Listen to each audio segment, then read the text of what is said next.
Hello, स्वागत है आपका क्लास 11th मैथ में। और आज हम करने जा रहे हैं प्रश्नावली 1.1 क्वेश्चन नंबर 4 एंड 5। तो चलिए क्वेश्चन नंबर 4 को पढ़ते हैं। निम्नलिखित समुच्चयों का समुच्चय निर्माण यानी कि सेट बिल्डर फॉर्म के रूप में लिखिए। तो पहला है आपके पास 3, 6, 9, 12। तो आपको यहाँ पे दिख रहा है कि ये आपके पास क्या है, सूची रूप है यानी कि रोस्टर फॉर्म है। और इसको हमने किस में बदलना है, सेट बिल्डर फॉर्म यानी समुच्चय निर्माण रूप में, फॉर्म में। ठीक है, तो आपको यहाँ पे दिख रहा है कि 3, 6, 9, 12 के बीच में क्या रिलेशन निकल रहा है। जो रिलेशन निकलता है उसी को हम किस फॉर्म में लिख सकते हैं, हम सेट बिल्डर फॉर्म में लिख सकते हैं। तो आपको दिख रहा है यहाँ पे 3, 6, 9, 12 जो कि 3 के टेबल में आते हैं। ठीक है, यानी कि टेबल मतलब होता है कि उसके मल्टीपल है किसके, 3 के। 3 1 जा 3, 3 2 जा 6, 3 3 जा 9, 3 4 जा 12। तो आप लिख सकते हैं इसको सेट बिल्डर फॉर्म में लिख सकते हैं आप। a equal to x, x multiple है यानी गुणज है 3 का, तथा 15 से कम है। बट 15 से क्या है, कंडीशन क्या है क्योंकि 12 लास्ट है तो 15 से कम है। तो इसको हम क्या ले सकते हैं, इसे सेट बिल्डर फॉर्म कह सकते हैं। और ऐसे ही इसे हम सेट बिल्डर फॉर्म में लिखते हैं। चलिए क्वेश्चन नंबर 4 का ही सेकेंड पार्ट देखते हैं। 2, 4, 8, 16 एंड 32। यहाँ पे क्या रिलेशन निकल रहा है इनके बीच, वो चेक कर लेते हैं। तो आपको लिखना है सेट बिल्डर फॉर्म में b equal to x such that, मतलब किस प्रकार है वो, सच दैट मतलब इस प्रकार है कि x बिलोंग करेगा 2 की पावर n, 2 की पावर n। अब 2 की पावर n जो मैंने रखा है यहाँ पे स्मॉल n, जहाँ स्मॉल n क्या कर रहा है, बिलोंग कर रहा है। ये साइन किसका है, बिलोंग का। मैंने बहुत बार बोला होगा आपको सेट थ्योरी पढ़ाते समय, n बिलोंग करता है कैपिटल n को। कैपिटल n यहाँ पे नेचुरल नंबर है। यहाँ पे कंडीशन आपको पता है नेचुरल नंबर तो 1 2 3 4 5 6 7 8 एंड सो ऑन चलता रहता है। लेकिन आपको पता है यहाँ पे हमारे कंडीशन क्या है, 32 लास्ट लिमिट है।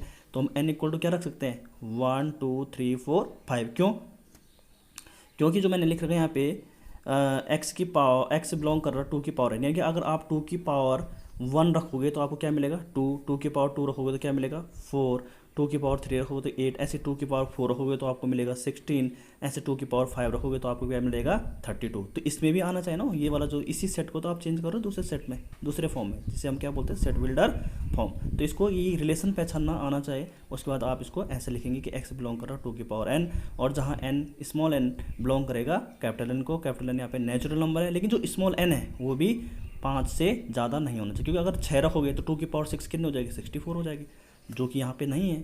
ठीक है, होप कि आपको समझ में आ रहा होगा।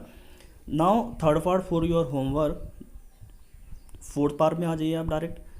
फोर्थ पार्ट आपका 1 2 4 6। तो यहाँ पे कुछ ज़्यादा मेंशन किया नहीं उन्होंने, तो हम लिखेंगे कि जो C है सेट बनेगा सेट बिल्डर फॉर्म में, वो बनेगा x। सपोज C क्या है, x है, और x क्या है, एक सम संख्या है, यानी इवन नंबर आपको दिख ही रहा है यहाँ पे 2 4 6 क्या है, इवन नंबर है। तो इसको इतना ही छोड़ दे, क्योंकि इसमें और कंडीशन नहीं लगा सकते हम। उसने यहाँ पे बिंदु बिंदु बिंदु यानी डॉट डॉट लाइन छोड़ रखी है। नाउ फिफ्थ पार्ट है 1 4 9 डैश डैश डैश 100 तक, यानी कि 1 से लेकर कहाँ तक दे रखा है, 100 तक। लेकिन इनके बीच क्या रिलेशन है ये चेक करने वाली बात है। 1 है, फिर 4 है, 9। आप समझ गए होंगे कि D जो सेट बन सकता है वो बन सकता है x, हम लिखेंगे उसे वो x है। लेकिन x किस हिसाब से इक्वल कर रखा मैंने, n स्क्वायर। n क्या है यहाँ पे, नेचुरल नंबर, यानी कि आपको पता है नेचुरल नंबर, जैसे आप 1 मैंने लिखा है x बिलोंग करिए x इक्वल टू n, तो n की जगह में आप 1 रखोगे तो क्या आएगा, 1 का स्क्वायर क्या होता है 1 होता है। हाँ है यहाँ पे, है ना। n की जगह में आपने 2 रखा तो यानी कि 2 की पावर 2, तो कितना हो जाएगा 4। ऐसे ही n की जगह में यहाँ पे रखते जाओगे, 3 रखोगे तो 9 मिलेगा आपको, मिल रहा है। ऐसे ही लास्ट में क्या मिलेगा आपको, अगर 10 रखोगे तो 10 पावर 2 कितना होता है, 10 इंटू 10 यानी कि 100 हो जाएगा।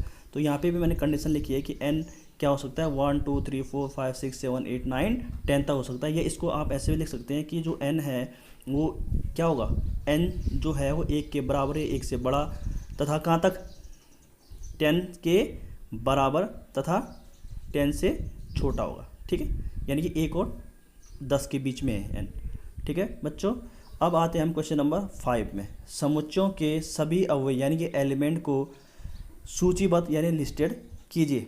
सूचीबद्ध माने लिस्ट बनाना। एक तरफ से ये आपके पास सेट बिल्डर है, जैसे इसको जस्ट अपोजिट ये सेट बिल्डर ऑलरेडी दिया है, आपको आंसर में किसके रूप में लिखना है उसे, सूची विधि यानी कि रोस्टर फॉर्म में। तो आपको पहला ही क्वेश्चन है a equal to x, x एक विषम प्राकृतिक संख्या। अब विषम प्राकृतिक मतलब प्राकृतिक संख्या मतलब नेचुरल नंबर, तो नेचुरल नंबर तो 1 2 3 4 5 6 7 एंड सो ऑन। लेकिन आपको क्या करना है, विषम लिखनी है, विषम। तो विषम क्या हो सकती है, 1 3 5 7 है ना, ऐसे तो होता है 1 3 5 7 9 11, ये क्या होती है विषम नेचुरल यानी कि ऑड नेचुरल नंबर का सेट बन गया। यहाँ पे कंडीशन नहीं दे रही कहाँ से कहाँ तक, सीधा लिखा है विषम तो चल जाएगा इतना। दूसरा है B x such that x एक पूर्णांक है यानी इंटीजर है, लेकिन किसके बीच लाई कर रहा है एक्स, यहाँ देखो -12 से छोटा और 9/2 से के बीच में। तो हाफ का माइनस हाफ का मतलब होता है कि 0.5 और किसके बीच में 4 यानी कि 9/2 को क्या लिख सकते हैं 4.5 लिख सकते हैं, नहीं लिख सकते हैं ना। तो आपको ऑड इंटीजर बेटा कभी भी पॉइंट में नहीं होते, तो आपको पता है कि -0.5 से और 4.5 तक के नंबर क्या आएंगे बीच के, 0 आ सकता है, क्योंकि -0.5 से बड़ा क्या होता है। इसके बाद जस्ट अगर नंबर लाइन खींचोगे तो यहाँ पे होता है 0 -1 -2 या 1 2 3 ऐसे चलता है ना, इधर चलता रहेगा ये। तो आपको पता है कि 0.5 यहाँ पे आ रहा होगा, -1 यहाँ पे ना, -1 के थोड़ा आगे, ठीक है। तो यहाँ पे आएगा आपका 0.1 के बाद 0.5, तो 0.5 के बाद क्या आएगा 0, फिर ऐसे 1 2 3, लेकिन कहाँ तक 4 तक, क्योंकि उसने कंडीशन दे रखी 9/2 मतलब होता है 4.5, तो 4.5 तक 4 ही आएगा, ठीक है। नया पार्ट हमारे पास c = x एक पूर्णांक है, ये भी यहाँ पे पूर्णांक मतलब इंटीजर है, जो x² < 4, ठीक है। जो x² क्या है वो 4 के बराबर, ये 4 से छोटा है, तो 4 से छोटा आप यहाँ पे पूर्णांक मतलब होता है कि इंटीजर में तो नेगेटिव भी होता है, 0 भी होता है और पॉजिटिव नंबर भी होते हैं। तो आप कुछ भी रखे हो देख लीजिए, जैसे आपने 0 रखा सबसे पहले, तो 0 सही बात है, 0 का स्क्वायर, हाँ तो 0 का स्क्वायर 0 ही होगा, तो क्या हो 4 से छोटा है ना, तो आप 0 लिख सकते हैं। यहाँ पे 1 रखोगे, यहाँ पे 1 का स्क्वायर क्या होता है भाई, 1 का स्क्वायर क्या होगा 1 ही तो होगा, तो 4 से तो छोटा है ही हो, तो 1 भी आ सकता, तो -1 रखा क्योंकि पूर्णांक है तो नेगेटिव नंबर भी रख सकते हैं, ठीक है। तो आपका आप -2, लेकिन -3 नहीं रख सकते हैं, 3 नहीं, क्योंकि 3 का स्क्वायर क्या होगा 9 हो जाएगा, जो किससे कंडीशन से बाहर निकल जाएगा, ठीक है, रेंज से बाहर निकल जाएगा। 3 भी नहीं रख सकते, -3 भी नहीं रख सकते। चलिए बात करते हैं नेक्स्ट पार्ट की। डी सेट है एक्स लोयल शब्द का एक अक्षर है, तो लोयल में मतलब होता है कि आपको पता है कि ये क्या है, ये कौन सा फॉर्म है सेट बिल्डर, इसको हम किस में बनेंगे रोस्टर फॉर्म में। तो एक एक बार लिखते हैं, जो डबल है उसको वो डबल वाला हट जाएगा, हमें एक एक बार ही लिखना है, ठीक है बच्चों। तो यहाँ पे क्या होगा L 2 बार आ रखा तो हम एक बार लिखेंगे, समझ में आ गया होगा। अगला है एक्स जो है ई सेट है, जो वो है एक्स वर्ष का एक ऐसा महीना है जिसमें 31 डेज नहीं होते।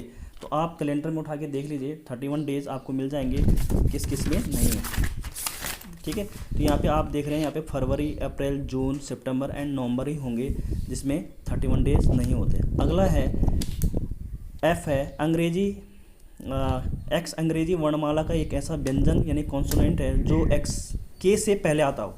तो आपके सामने मैंने यहाँ पे पूरी अल्फ़ाबेट लिखी है, आपको पता है कि के से पहले यानी जे तक, और जे आपको पता है AEIO क्या होते हैं वोल्स होते हैं, तो उनको हटा के आपके पास जो बच रहा है वही आपका सेट बनेगा, ठीक है। तो AEI तो मैंने हटा दिया क्योंकि के से पहले ही बोल रहा हूँ, ठीक है। तो होप कि आपको ये समझ में आएगा। Thank you so much.